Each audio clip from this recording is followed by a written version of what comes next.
everyone, and welcome to or back to my channel. I have mentioned this before. I have severely fallen off the wagon of filming and uploading, and I want to get back into the swing of filming my favorite types of videos, and one of those is my most anticipated reads videos.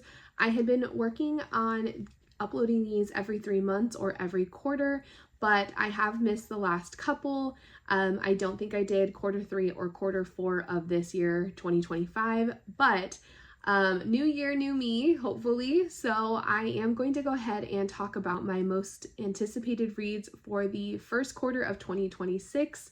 If you've seen any of my videos like this before, then you will know that I mostly concentrate on my favorite genres, which are going to be mystery, thriller, and romance. And I always do them in order of publication date. I just feel like that's easiest and maybe easier to follow. So if there is a book that you're interested in, it's easy to know when it's coming out and whether it's going to be out soon in stores and at the library for you. I am sitting right in front of my computer, so I'm going to have Goodreads open in front of me so that if I need to refresh my memory on what a book is about, or honestly, sometimes I will just read the synopsis if I feel like I'm not going to do a very good job of explaining it.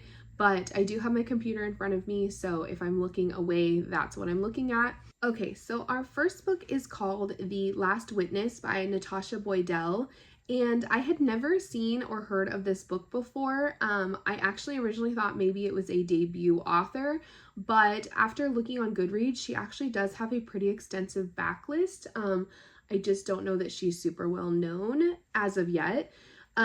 This one is following our main character, Ellie. She has reoccurring nightmares of an event that she witnessed. She watched a horrific car accident and saw a man die. And after all of these events have happened, it doesn't quite explain it in the synopsis, but somehow she ends up meeting the man's widow and his children and kind of becomes like intermixed in her life. Their kids become friends and her and the widow become very close. But the trial for the driver who killed this woman's husband is coming up. And as this date is approaching, Ellie receives a letter in the mail, and there is only one word written on the letter. It just says liar. So I'm really interested in what is going on here. I feel like the synopsis of the story is not like crazy wild. However, I do find it very interesting that this woman ends up kind of like interweaving herself into this family of a man that she didn't know. Obviously, things are not as they seem because who is sending this letter? It just seems very interesting, and the reviews for it are really good so far. People are saying that it's an addictive read and unputdownable. So those are all good words for a thriller. This one is expected out on January 9th. All right, our next one is called A Killer Kind of Romance, and this is by, I hope I don't say this wrong, Letizia Larini.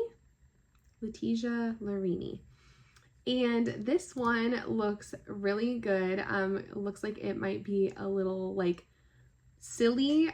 It was giving me like Butcher and Blackbird vibes just by the cover and kind of the synopsis that we have. So it says that Scarlett Moore doesn't do romance. She's made a name for herself narrating gritty crime fiction on a local podcast. But when her boss hands her the reins to the network's romance show, Scarlett finds herself neck deep in swoony love stories on top of her usual murder plots. Then someone begins reenacting the chilling crimes she discusses on air, down to the last twisted detail. Determined to protect her small town, Scarlett launches her own investigation. But the line between reality and fiction blurs even more when Raphael Gray, the brooding bad boy who disappeared 5 years ago, unexpectedly returns. Suddenly her life reads like a romance novel filled with every trope she used to mock, with Raphael playing the dangerously irresistible lead. He's perfect in every way, except last time he broke her heart, and now he's the prime suspect in the string of brutal murders. Will this be the love story she never saw coming, or is it a killer kind of romance? So this one is on the long side, especially for like a rom-com style story. It is 464 pages, but I do think that this one looks and sounds interesting. I really like the cover a lot.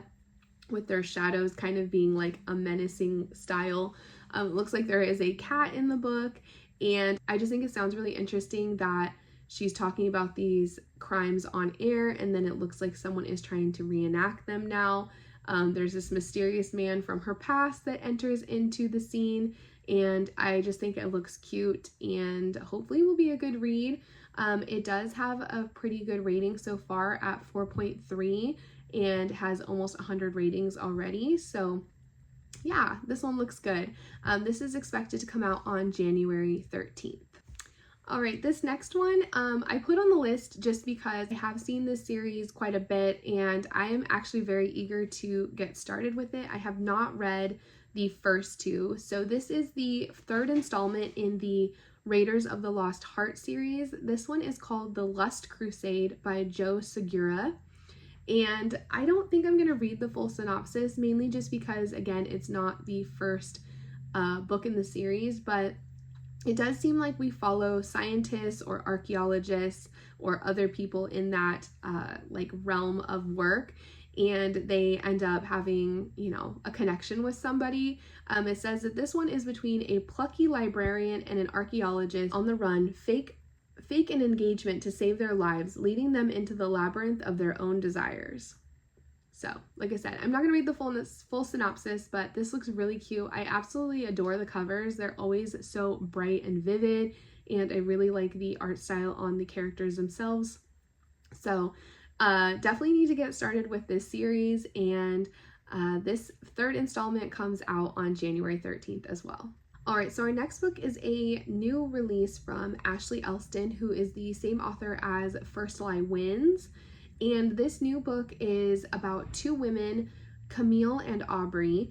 It looks like Camille is in like a marriage that she's not happy in. She feels like her husband Ben is keeping secrets, but he keeps constant tabs on her, so she really has no chance of like doing any digging or like even trying to get away from him because he follows her every move. And then we have Aubrey. It says that she's haunted by a terrible night that changed her life decades ago. And she's convinced that this man, Ben, has something to do with that night. So Aubrey and Camille hatch a plan. Aubrey is going to, apparently they look alike. So Aubrey is going to step into Camille's place. And this allows Camille to spy on Ben and get away from him long enough to try to uncover some of the secrets that she thinks he is keeping from her. And it says the two women will get the answers that they desperately seek, except that the next morning after they've hatched this plan, Ben is found murdered, and now both women need an alibi, but only one of them has it. It says one false step is all it takes for everything to come undone. So I do find this interesting. I don't know if we have like a doppelganger situation where these two women just happen to look alike, or maybe they look alike enough that they can fool this woman's husband, but it does seem a little far-fetched for me that if this man is constantly keeping tabs on his wife, that they're somehow going to pull off this scheme. But it does sound very interesting. This all happens pretty much, it sounds like, in one day, and then of course someone comes up dead, so now the women need each other to figure out how they're going to get out of this scenario and not being brought down by this crime. So we will see. This one also comes out on January 13th, and this one is 352 pages. Our next one is Cross Your Heart and Hope He Dies by Jenny Elder Moak.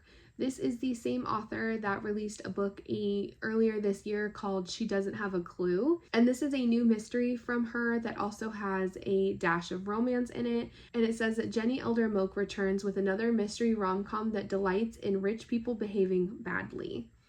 So it says Juliet Winters is used to taking care of business alone. She has no time for petty things like romance, friendships, or emotional commitments. Love is for people who believe in reality TV dating and holding hands in public.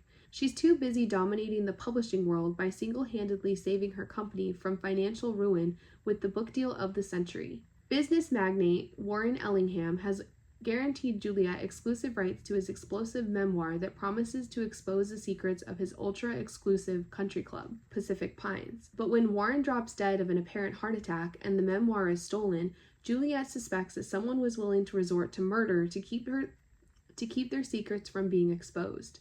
Enlisting the help of Charlie Hawkins, a doctor with a heart of gold and abs of steel, Juliet dives into the glamorous and messy world of Pacific Pines Country Club. As the investigation heats up, so does the tension between Juliet and Charlie.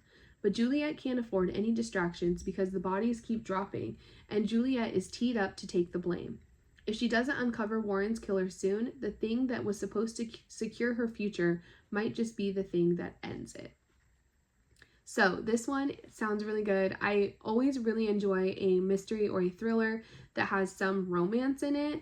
And I tend to honestly lean more towards like cutesy, cozy mysteries, just because I feel like they are not as dark, and sometimes the themes in some of the thrillers that I feel like sound interesting or I do want to read end up having topics that I'm a little uncomfortable with. So I do feel like I usually feel safer reading like the cozy mysteries because I know that they're going to be like on the lighter side. So I do really want to read this one. I also still need to read She Doesn't Have a Clue, which was her previous release. I have heard good things about that from some of my Instagram friends. So this one comes out on January 20th and it is 368 pages. All right, and next we have a new Ashley Winstead release. This is a contemporary fiction, I believe. On Goodreads, it also is categorized in romance, but this one definitely sounds very, very in line with people who are fans of Daisy Jones and the Six. I have not read that. I know I'm behind on like literally everything, but it does sound very interesting. We are following a band. And I'm just going to go ahead and read the synopsis because I feel like I'm not going to do it justice by trying to do it on my own.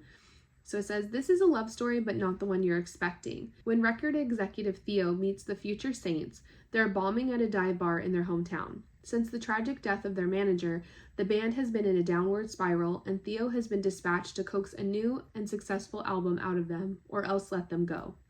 Immediately, Theo is struck by Hannah, the group's impetuous lead singer who's gone off script by debuting a whole new sound, replacing their California pop with gut-wrenching rock. When this new music goes viral, striking an unexpected chord with fans, Theo puts his career on the line to give the Saints one last shot at success with a new tour, new record, and new start.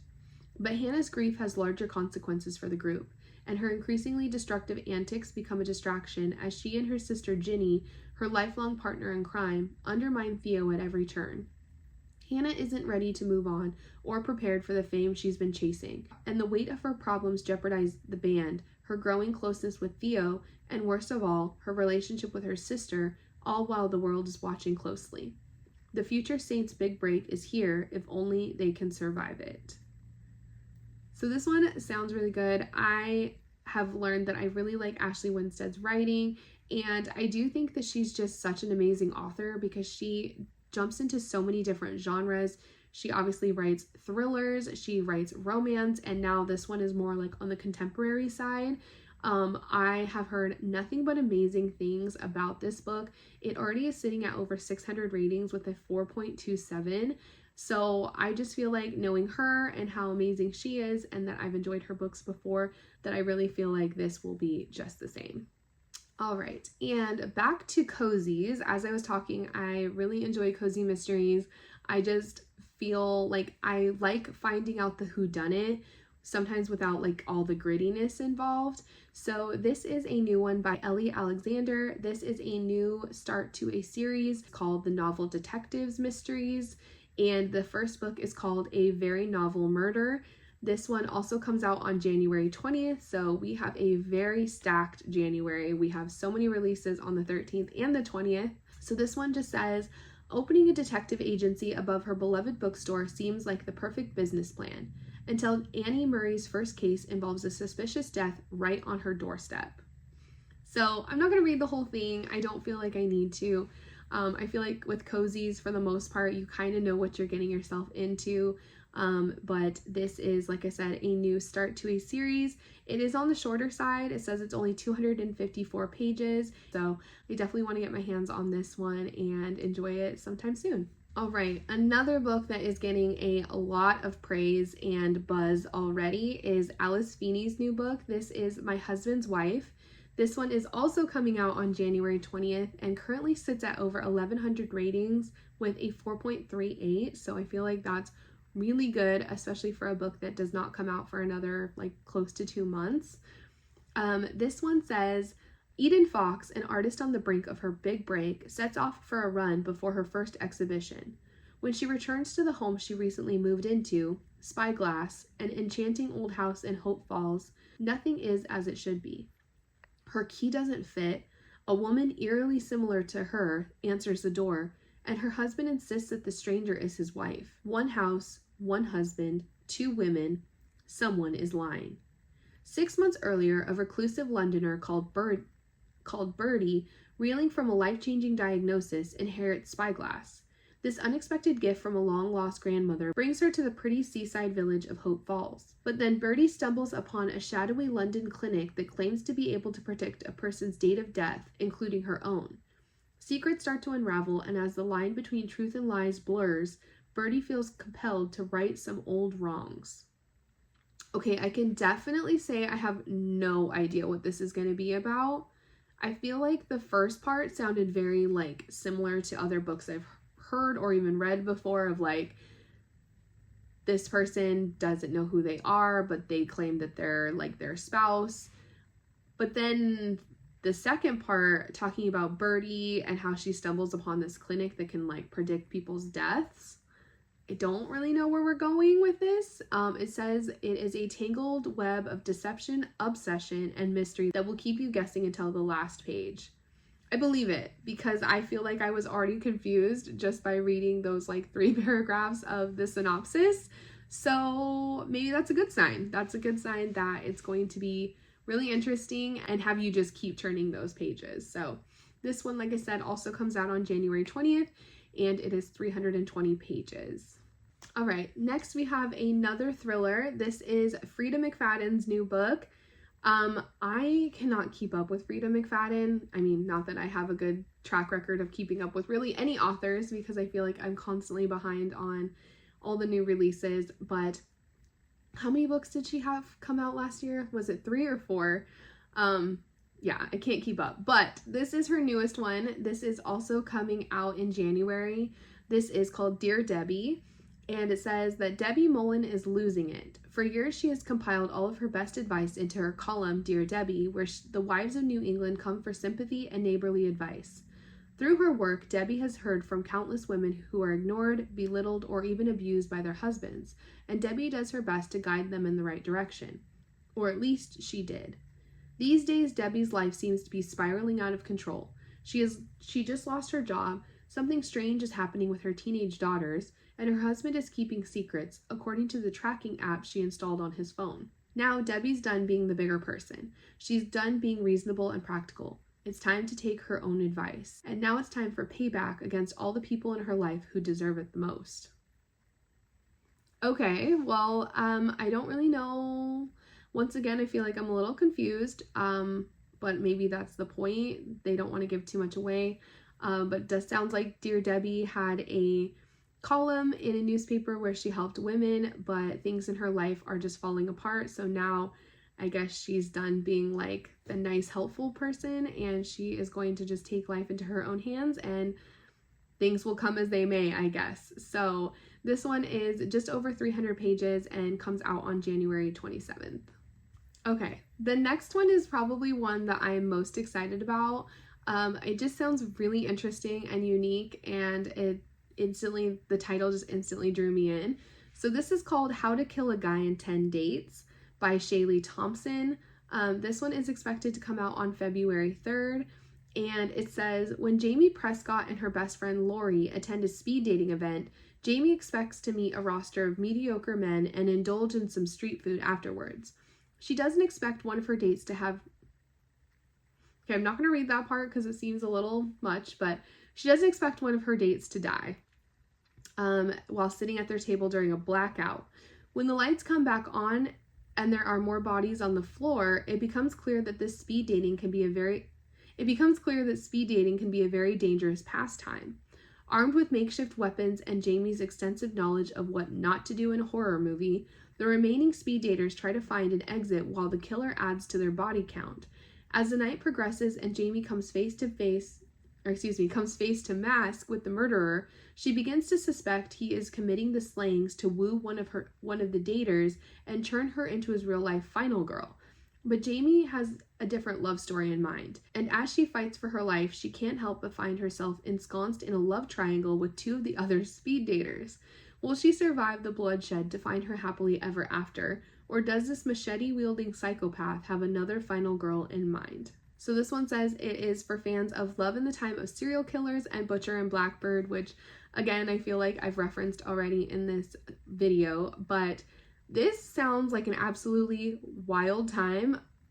I don't even think I remembered this full synopsis, but hearing that people are dropping dead at a speed dating event and then she has a love triangle while trying to fight for her life, like, I don't really have anything more to say, but I do think that this is going to be a wild ride and it sounds very, very interesting. So I will absolutely be picking this up as soon as it comes out in February. All right, so our next one is the newest release from Mary Kubica. This is called It's Not Her, and this is also coming out on February 3rd.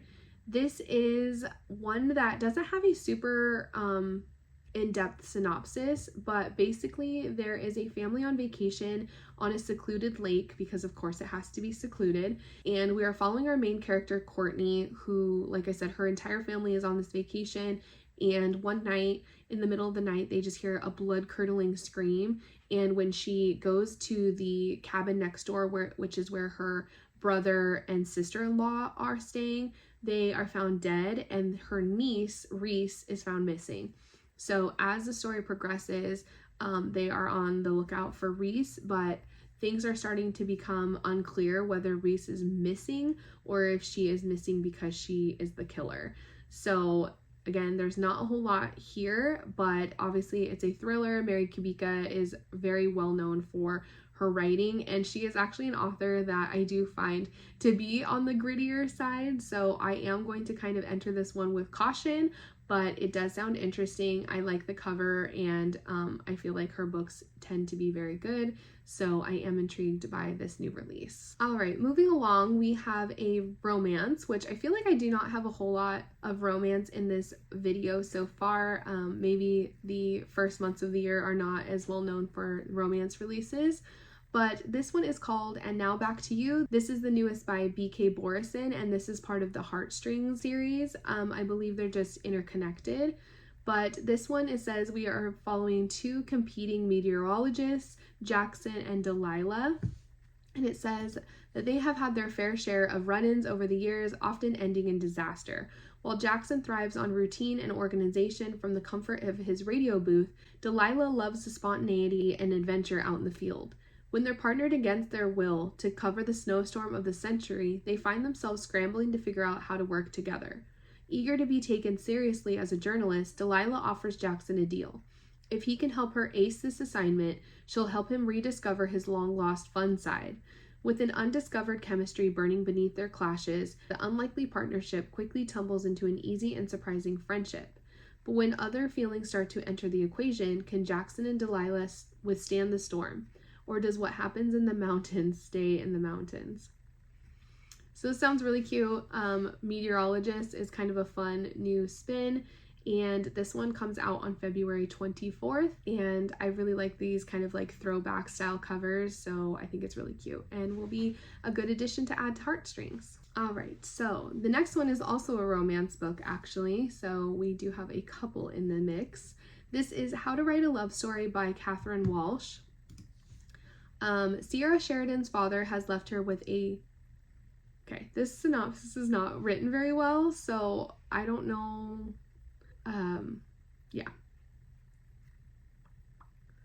Okay, the synopsis is worded a little bit weirdly, so I'm going to try my best to read it and have it make sense.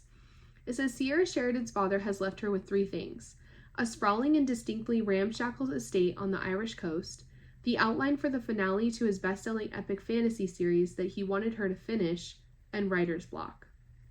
Enter Sam, Frank Sheridan's fanboy and hotshot editor, sent from the New York publishing house directly to Sierra's doorstep. Sierra was expecting a crusty old-timer, so the handsome young American is a surprise. And for his part, Sam was expecting Sierra to have written something by now. Sierra and Sam have 2 weeks of the hottest Irish summer on record to write this novel together and secure Frank's legacy. But will their own love story be the plot twist neither of them see coming?